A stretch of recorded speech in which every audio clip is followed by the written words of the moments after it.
You're standing in your kitchen at 2 a.m., staring at your bank account.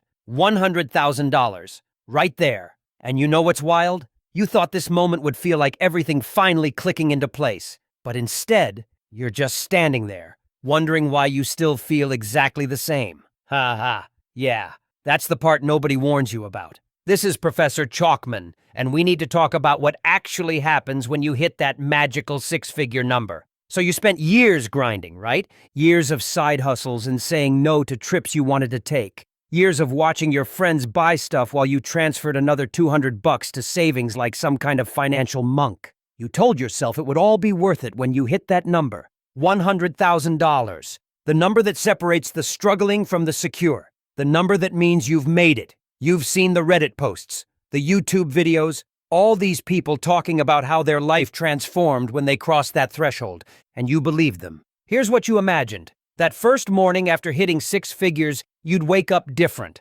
lighter somehow. The weight of money stress would just evaporate. You'd look at job postings and think, I don't need this anymore, with this cool, detached confidence. You'd make decisions differently, walk differently, hell, maybe even breathe differently. You built this whole mythology around it, and then it happens. You log in one Tuesday afternoon, and there it is, $100,000. You stare at it. Your heart's doing this weird thing in your chest. You take a screenshot even though you know that's insecure as hell. You might have even said holy shit out loud in a Starbucks, ha ha. For about 6 hours, you're floating. This is it. You did it. All those people who doubted you, all those moments you doubted yourself, you actually pulled it off. You tell maybe one or two people. Your mom cries a little. Your best friend gives you this look like, damn, okay, I see you. You go to bed that night feeling like you just unlocked a new level of existence. And then you wake up Wednesday morning. The alarm sounds exactly the same. Your back still hurts from that cheap mattress you've been meaning to replace for 2 years. Your boss still sends those passive-aggressive emails with the little smiley faces that aren't really smiles. You check your account again just to make sure it was real. Yep, still there. $100,000. But you feel exactly like you did Monday. See, this is the moment.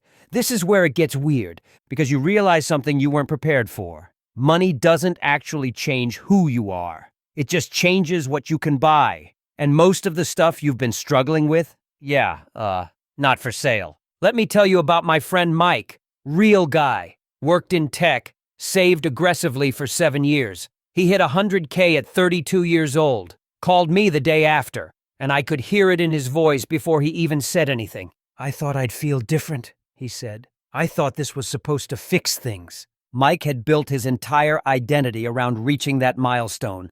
Every sacrifice, every late night, every declined invitation, it was all pointed at this one target. And when he finally hit it, when that number finally appeared in his account, he discovered something terrifying. He still didn't know what he wanted to do with his life. He still felt disconnected from his relationship. He still woke up with that vague sense of dread that maybe, just maybe, he was wasting his one shot at existence. The money was there. The problem was still there too. Just sitting in different rooms of the same house. Ha ha. You know what he said to me? He said, I spent 7 years getting here, and now that I'm here, I realize I never actually thought about where here was supposed to be. Damn. Yeah.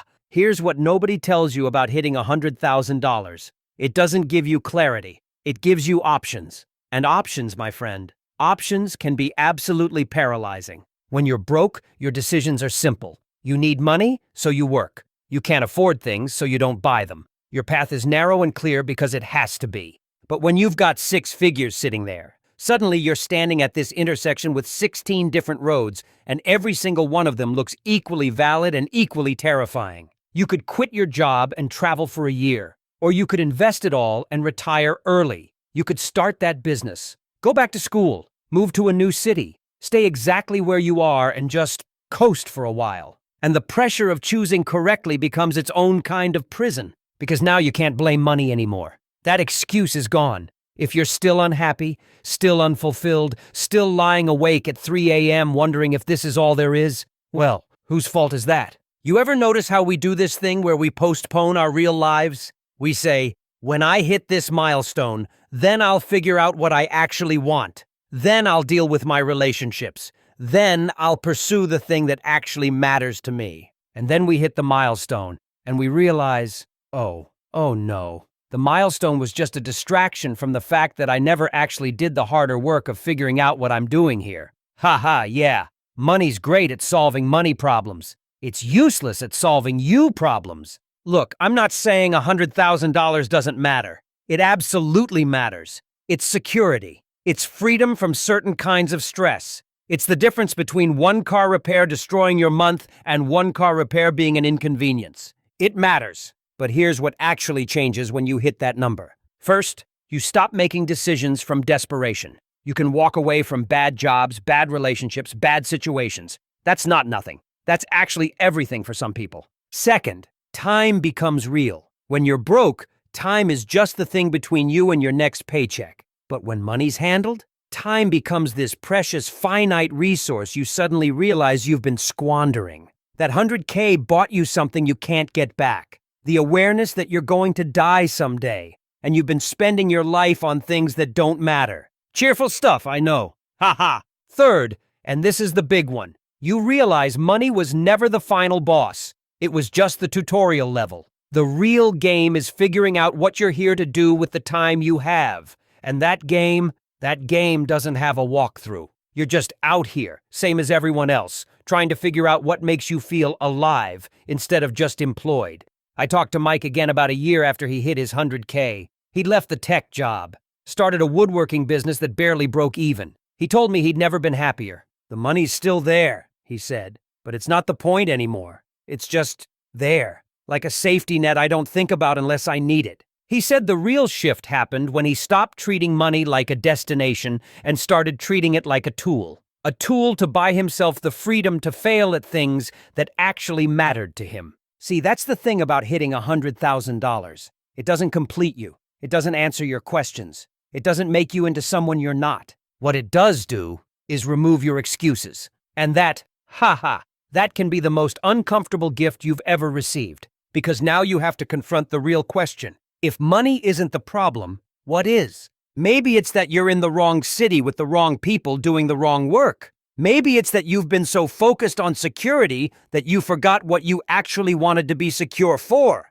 Maybe it's that you've been sprinting toward a finish line that was never actually there. The $100K just forces you to look at it, really look at it. And here's the beautiful, terrifying truth. Most people never get there. Most people never save that much. They spend their whole lives believing that if they could just get to that number, everything would click into place. But you? If you're on that path, if you're grinding toward that milestone, you need to know what you're actually signing up for. You're not just saving money. You're saving up the freedom to ask yourself harder questions. Questions like, what do I actually want? What makes me feel like myself? What would I do if money wasn't a factor? And those questions, my friend, they don't have easy answers. They have real answers. And real answers require you to be brave in ways that saving money never did. So yeah, hit that $100K. Build that safety net. Get yourself to a place where money isn't constantly screaming in your ear. But don't expect it to tell you who you are. Don't expect it to give you purpose.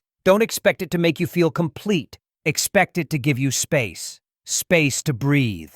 Space to think. Space to fail. Space to discover what you're actually here to build with the time you've been given. Because the money's just the beginning of the real work. And the real work, that's what happens after you hit $100K. This is Professor Chalkman, and class dismissed.